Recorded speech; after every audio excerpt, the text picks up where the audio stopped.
nonverbal communication, at least all the studies I could find, makes up at least 80% of communication. So all of the non-word stuff, your tone, your body language, and if there are any others, you're going to learn them together with me today because I have Jonathan on. He's an expert in this stuff. He's going to be elaborating, having a great conversation with me on the business library. And to start us off, why is it so important to understand nonverbal communication? What are some of the things we're missing out on if we don't understand this aspect of communication? Yeah, first of all, thank you, Mads, for this interview. And I hope people are really happy and joyful while seeing this interview. So yeah, nonverbal communications, Mads, is the foundation of every interaction. So it's not just what you say, it's how you say it. Through our expressions, gestures, tone of voice, it really connect us to others. Because when we think about it, have you ever trusted someone more because of their warm smile, or maybe felt uneasy because of a shifty glance or a wary eye movement? So mastering this silent language, Mads, it allows us to build trust, to build credibility, to align our words with our actions, to also recognize hidden emotions like emotions of anger, suppressed sadness, contempt, disgust, happiness, stress, excitement. So even when others, they try to mask them. They don't want us to see what's behind their mask. And that's understandable. Also, nonverbal communications help us to avoid misunderstanding. Why? Because by reading people, we are reading the full picture of them, of what's really being communicated. The nonverbal script is like the hidden script, is like hidden behind the actual words. And as a result, it will strengthen our personal and professional relationships, because our relationships will be based on authenticity, on free communications, and not on hidden agendas and malicious intents, because you are able to discover what's really being hidden. So the ability to speak, Mads, without words is one of the most powerful skills you can develop. It's impressive, and how universal it is, actually, because I think it transcends cultures. I'll talk about that a little bit later. I will always remember an example. I used to work in a shoe store in the capital of Denmark, Copenhagen. We had quite a few Chinese people come in, didn't speak a word of English. And I always remember there was this lady that said like, da, do, or something. I can't quite replicate the noise. Pointed at the floor. My brain went, yes, you want a plastic bag, which he did. I don't quite know how that meant plastic bag, but it did. It really did. So that goes to show that it does really transcend. And there's so many things we can't do just by saying the words. I heard a great example of a guy saying that, well, he can read off like a comedian like Dave Chappelle, Kevin Hart, like their script word for word, but it won't be funny because it's really the delivery. How do we say the words? What kind of funny faces are we pulling in between? So are there some messages that we communicate more of using nonverbal communication than others? Yeah, sure, Mads. So your body is always talking. So even when your mouth is not, every movement, every expression, every gesture sends a message. So, for example, we communicate emotions. Like a genuine smile, it shows happiness. But how we can know if the smile is genuine? By observing a cluster of signs. Is the orbicularis oculi muscle around the eye is contracting? Is the smile like a wave, or it goes like this and fades away in a split second? You can know that it's not genuine. The corners of the mouth are really symmetrical, or one side is higher than the other. We communicate emotions through this as well. Are we really happy, or laughing at the person, or laughing with the person? That there's a difference there. Also, our nonverbal communications communicate confidence. So standing tall with the shoulders back, it projects self-assurance, self-confidence. Your internal self-talk, are you really in peace with yourself, or are you are you not trusting yourself? So if you are not trusting yourself, how should others trust you? So it's really important to shine confidence from within, from in your heart, or in your internal scope, in order to convince others with your verbal script. Also, it shows attitudes like an open posture, open arms, open chest, like it suggests you're approachable, that you allow people to come into your realm, to ask you questions, that you are also open to listen intently to them and also to help them. So it's a win-win communication. It's a win-win street in this kind of communication. But like crossing your arms, it might say that I don't want anybody to come and ask me questions, or I'm not interested in others at this particular time.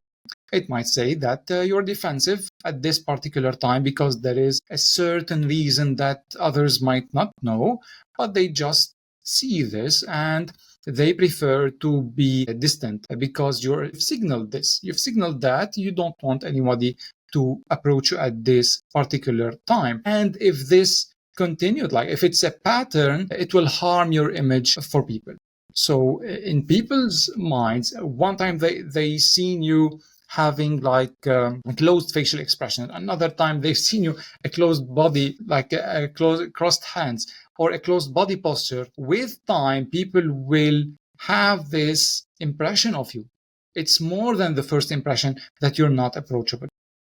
So it's really hard to overcome the first impression. How we say about a cluster or a pattern that people might not notice, unfortunately. Also, nonverbal communications communicate intentions, like eye contact show interest or shows interest and sincerity, while avoiding eye contact might suggest discomfort or sometimes dishonesty.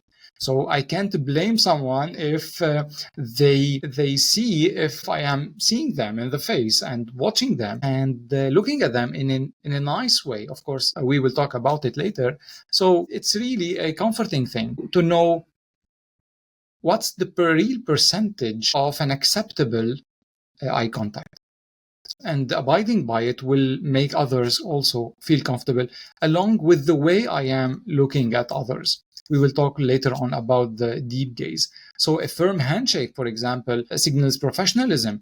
But if you stress a lot on the other person's hand, it will give the impression that you are insecure and you want to show that you're dominant because you're afraid that you might be dominated. So we don't want this. We just need to project humble confidence and let others know that we are confident, but we are not cocky, we are not arrogant. We just want a win-win situation, a communications that's really fair for both of us. So the question we should ask ourselves, Mads, is what message is my body language saying at the current moment? See, that's one thing I have tried to train a lot on actually doing this podcast, because you are limited. I'm sure we can see each other's face, which is nice, but all of the stuff I'm doing down here, you can't see. I can be sitting with somewhat crossed arms. You wouldn't be able to notice because my shoulders somewhat look the same. Which is where a lot of head nodding, moving my head around comes in to kind of showcase, okay, I'm with you. There's nothing worse than the person that always, yes, okay, and that constantly has to come in. It's way better communicated just by nodding, maybe doing this a little bit, looking on, like turning your head a bit, so you don't look zoned out. Because sometimes when you're sitting in front of a PC, you might be listening, but you look like somebody that's in a different universe. You might be, you might not be. You talked a little bit in regards of how much should we look at people. What is the right percentage? I wanted to hook into that. Yeah, so between 60 and 80, 85% of the time, it's good to have this gaze. But sometimes it's really normal to, when you're talking to someone, to look upwards. Maybe you want to recall something. Maybe you want to like take a certain moment for the information to sink in. So it's really it's not a big deal. But if you see the other person and make eye contact 100% of the time, it might signal that you are not sincere, you are not trustworthy, and you want to sell what you are saying because you are trying to convince the other person by doing like 100% gaze. So we don't want less than 60% of the time gazing or eye contact, and we don't want 90 or 100% of the time. So people also need to relax from from my gaze, from my eye contact. So that's really normal. We don't want to look into people's souls. Maybe a bit too deep. Yeah, sure. And To it start off also with. depends on the culture. We will talk about it in this interview that's as one well. thing I'm looking forward to getting into, and also like the scenario. Because if you're sitting there with your romantic partner for sure, you can sit there and stare into each other's eyes for an hour and look into each other's soul because there it's normal, okay to do it. But if it's like in a business interaction, I'm not. First thing when you said like 100% gaze would be, I would be scared because this person is somebody that looks like they're scheming, they're looking for an opportunity of some sort. So I need to be aware, just like internally, on a like basic primal level. I need to be aware of you because apparently you're aware of everything else for some reason. It's funny how much the eyes tell. Like that one, I do that so much when I create content. You can see every time I just have to think for a little bit. My eyes is up there somewhere, and then the ideas come down. I think that's a universal one as well. What is some of the ways you see people do nonverbal communication in a way that actually hurts them unintentionally? Yeah. So we have, when we like, emotions are stored in our body, and it's really amazes me that if we slouch, we will feel sadness and frustration. So if I am all the day working on my computer and I'm slouching, I am actually feeling the sadness, feeling the frustration, feeling and accumulating these negative emotions. So that's really important. It's really important to take a break, to do some exercises for the neck, for the shoulders, for the back, to have an ergonomic maybe chair, so that my body, like I'm not hurting my body non-verbally. And when I like walk, if I am all the day sitting on the chair, my muscles will be tight. So how will I be walking with tight muscles? It will hurt me. It will hurt also my emotions because I'm not free. I am having these contractions in my body. So it's really important to do exercises for like stretching, strengthening the muscles, to undo the damage that we have in our normal everyday lifestyle. So closed off body language, maybe slouching, is really bad for our psyche and for our mindset. Also, when we overuse the same gestures, like excessive movements and sometimes chaotic movements, are really associated with people who are not stable emotionally. They might be geniuses, they might be having like really high IQ, but when they overuse the same gestures, or when they use distracting or chaotic gestures, they will be giving the wrong impression, and people might not like what they are providing through their nonverbal script. So yeah, for during, let's say, job interviews, many candidates say that they are excited about the role, but at the same time, their nonverbal communication is communicating the opposite. They sit hunched over or they fidget nervously. They create a mismatch that cost them really real opportunities. So being mindful of these habits can make really a big difference in how you're perceived. Yeah, and it's crazy the amount that actually shows through, because you could see my nonverbal that you couldn't see it if I turned the camera up. You could feel my nonverbal communication if I turned the camera up. Did I smile? Didn't I? If anybody ever been in the sales call you watching, been in the call center, smile on the phone, smile on the phone, smile on the phone. That's somebody everybody's been told in sales. And it's true, it works. People can hear it. It comes through in your tonality.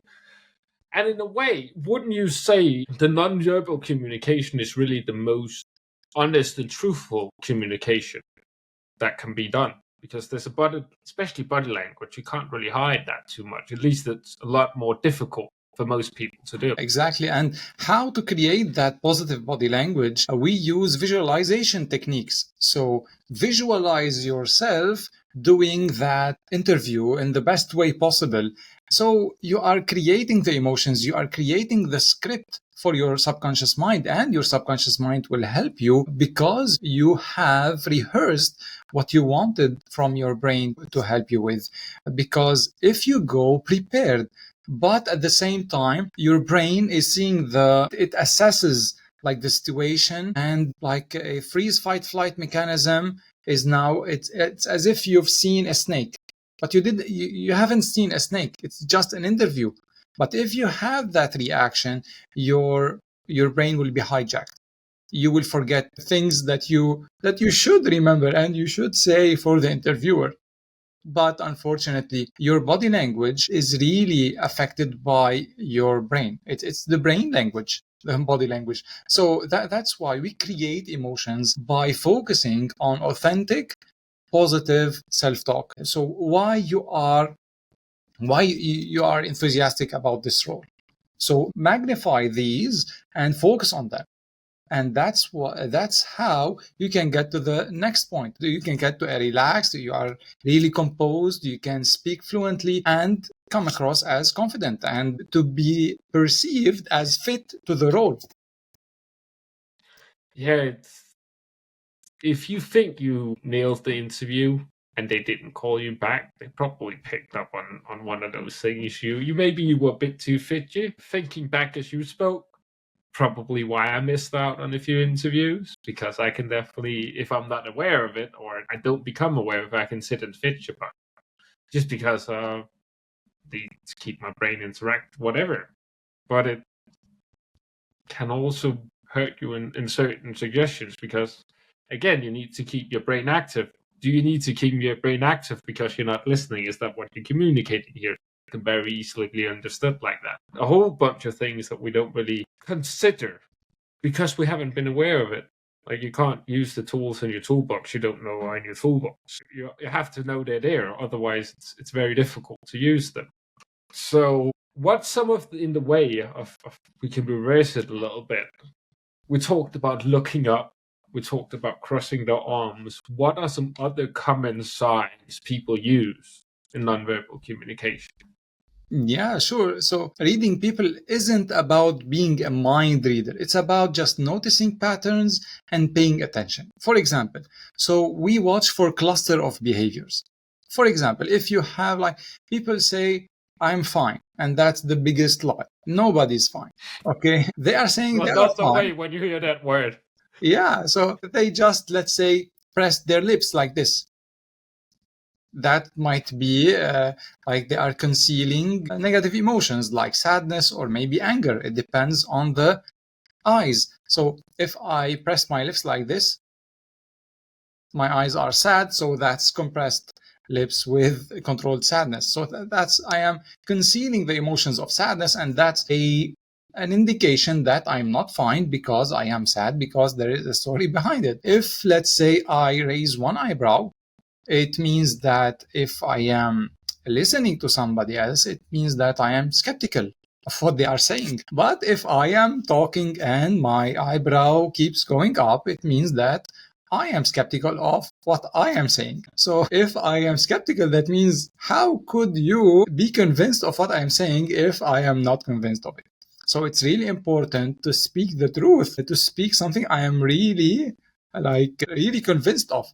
And that's how you notice yourself when you record a video of yourself talking like a sales pitch or something like that, and you analyze it afterwards. And that's the most annoying thing, to see yourself in the video, to notice your mistakes, to notice what you could have done better. That's an annoying thing, but it's essential for your for future expression, because you will become a better person by noticing yourself and your gestures. Also, when you do this all the time, it's a hostile gesture. people won't take it in a good manner. Also, when you refer to other people like this, it might signal disrespect. Oh yeah, he did this. The manager did that. So that's disrespectful in many countries around the world. So avoiding these things will be a good start. Having a good posture will be a good start. Having the positive mindset is a good start. So you can start to see things on yourself, and when you analyze yourself, you're ready to analyze others with the same criteria you are analyzing yourself, assessing their background, their baseline, their personality, their circumstances, the context behind their expression, and what's the normal behavior on this sentence. So if somebody says, I'm really happy to be having this role, let's say, or I'm really happy to be in this company, but he's sad, or he's smirking, or so you're not happy. You're in it for the money, let's say. Okay, so it's really important to analyze myself first and give myself feedback on this. If not, you can send me the video and I will give you feedback. Yeah, doing that whole video thing is one of the best ways to improve, or both verbal and non-verbal communication, to both of them. It might be very, very annoying, as you mentioned, sitting there and listening back to yourself. I've gotten used to it at this point because I've done it a lot of times. But yeah, like, oh, just if I could change that one little bit, and then you try to re-record the video, and it just becomes everything else becomes a lot worse because you're focusing so much on getting that like little middle piece just right. I would say my communication, and at least the people that would say I communicate in a good way, I have a good style of communication, I would attribute that to video. If you agree with that or not, it's up to you. Imagine to the viewers that listening to this podcast for this long, at least I would hope so. Otherwise, I don't know what you're doing here. Hands down, video was the thing to me, because just having that simple two questions: what did I like, and what can I improve? Like, ask yourself those two questions. If you do that every time you shoot a bunch of videos, it will be slow increments, but all of a sudden you're like, wait, what happened? How did I become this good? At least compared to where I was. I share my favorite way of improving nonverbal communication. I don't know if you have some other ways people can go about improving them if they really, really, really don't want to shoot a video. Yeah. So improving your nonverbal skills, Matt, is about becoming intentional, about being consistent, having self-awareness, aligning your signals, your bodily signals, your emotions with the words you are speaking. Also, it involves for you to be adaptable. So pay attention to other people's body language and see how your words are affecting their emotions. If they suddenly cross their arms and have like a frowny face, it means that I might have said something or done something, or maybe talk too much instead of asking them questions and letting them express themselves as well. To have this two-way street, it's important to pay attention to others and adjust my approach accordingly. So being adaptable is really important. To build confidence as well is also another really important thing. Practice prolonged eye contact with a friend, with a significant other.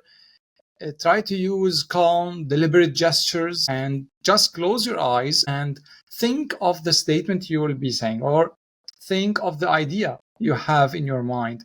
So what are the emotions behind the idea? Close your eyes and feel the experience of the idea. What are your emotions? Can you tell? Do you know what's the difference between sadness, contempt, disgust, anger? So you must know the different plethora of emotions for you to express them. Also, practice illustrative gestures. And these illustrative gestures, it's related strictly to the idea that you are talking about.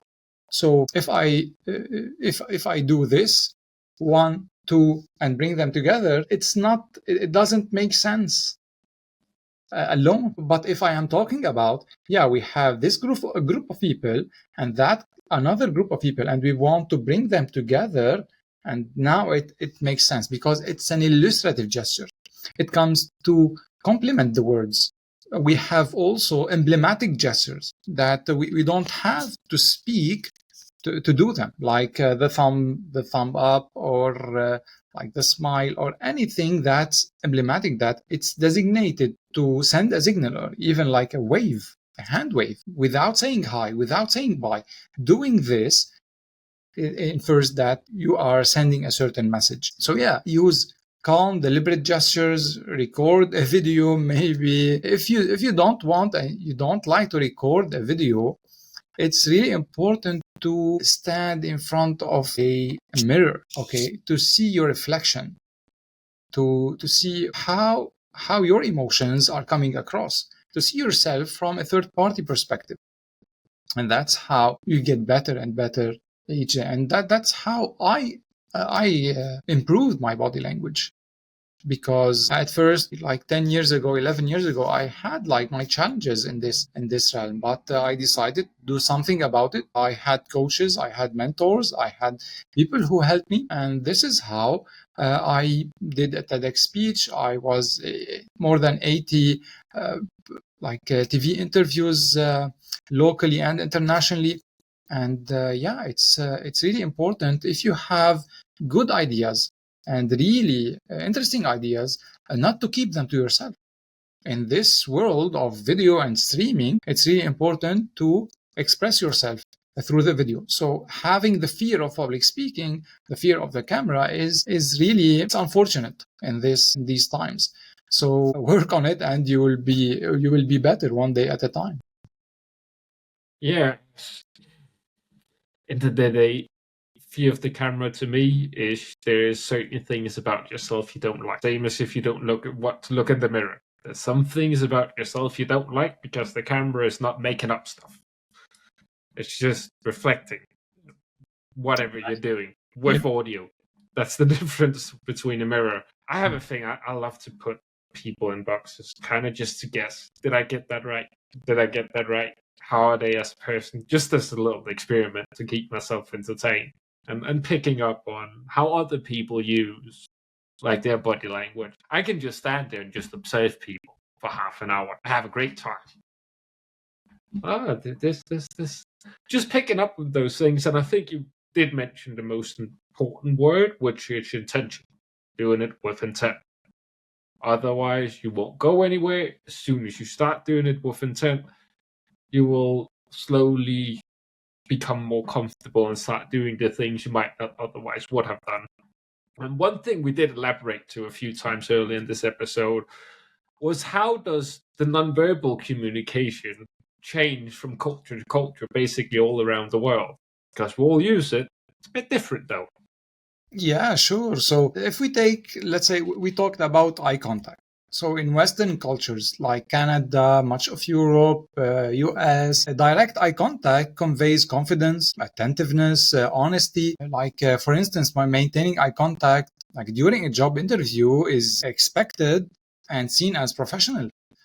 But if we go to Asian culture, like East Asian cultures like Japan, China, South Korea, prolonged eye contact can be interpreted as maybe confrontational or disrespectful, or particularly with authority figures or people who are like elderly or they have a certain status.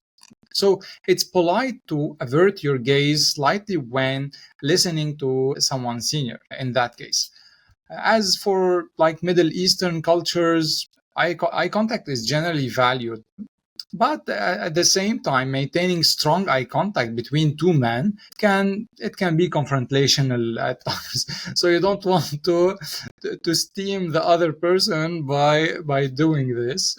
Just abide by the 60-80 rule, 60 to 80%. Some communication with some women might be considered inappropriate to stare in her eyes, or it will be considered as overly intimate.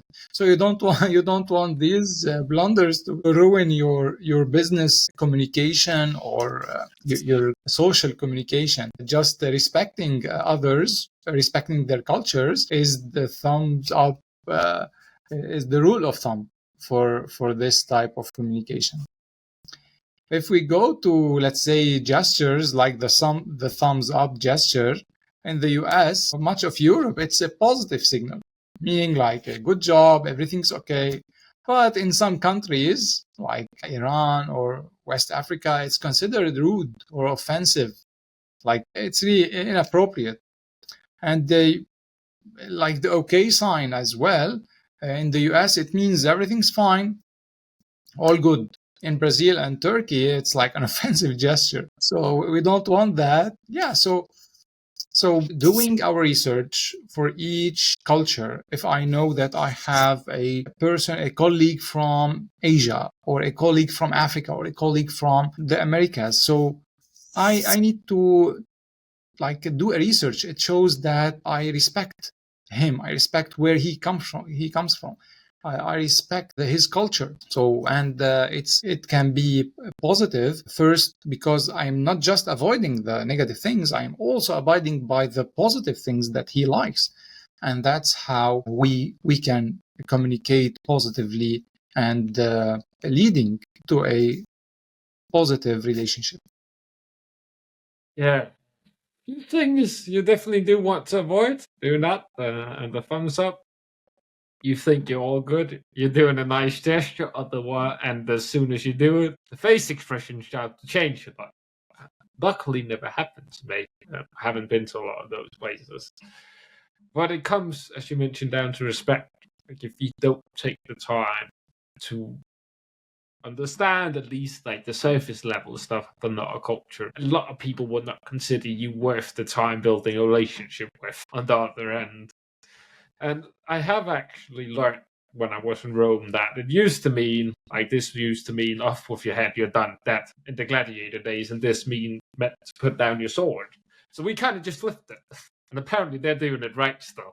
It's just us that got confused of our own laws and cultural norms.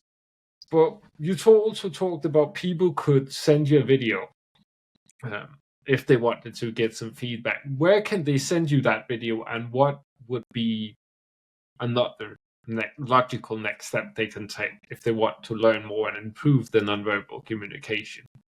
Yeah, sure. I encourage everyone who like to level up or upgrade their communication to work on their body language to send me their videos, and we can assess it, and at the same time they can continue in like new action steps to create the person they need. So it's like there is always room for improvement. If they send me to by email or even by LinkedIn, Jonathan Choufany, or even humansdecoded.pro to the website. I'm also on Instagram, on TikTok, on Facebook. So they can just Google me, Jonathan Choufany, or Humans Decoded Club for Body Language and Public Speaking. You will find me. You can also contact me via WhatsApp, and we can schedule a complimentary session for you to know more about communication, how you can have like a better deal, better promotion, better wage by enhancing yourself and being a better person, a better communicator. And this is how this silent force, the body language, is the silent force. It shapes how others perceive us and how we can connect with the world. By mastering this skill, you can improve your relationships, enhance your confidence, and who knows, open doors in both professional and personal setting.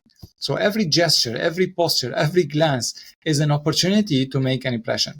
So my recommendation is to use them wisely, and the world will listen. And I will make sure to have at least some of the links below. Sure. I won't guarantee I'll guarantee all of them, but the preferred ones will be down there, along with our free courses. Feel free to check them out. Jonathan, again, thank you very much for taking the time to come on Business Library and having a great conversation with me about a great subject, nonverbal communication. I appreciate you. Thank you so much. Looking forward.